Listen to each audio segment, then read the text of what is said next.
যারা এই আন্দোলনে শহীদ হয়েছে তাদেরকে আমরা জাতীয় বীর হিসেবে ঘোষণা করছি।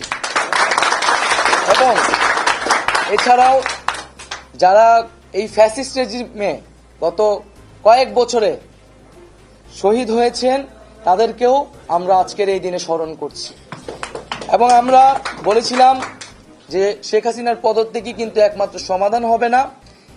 এই যে তারা একটি গণহত্যার সাথে জড়িত এবং এর আগেও পিলখানা হত্যাকাণ্ড থেকে শুরু করে বিভিন্ন গণহত্যা, গুম, খুন, মানবাধিকার লঙ্ঘন, ভোটাধিকার লঙ্ঘনের সাথে তারা জড়িত।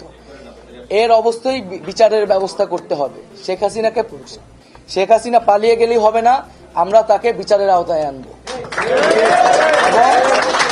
এবং শুধু ফ্যাসিবাদ, যারা ফ্যাসিজমে সরাসরি সহায়তা করেছে এবং তাদের সমর্থক, তাদেরকে বিচারের আওতায় আনা হবে। এবং আমরা বলতে চাচ্ছি যে অভ্যুত্থানকারী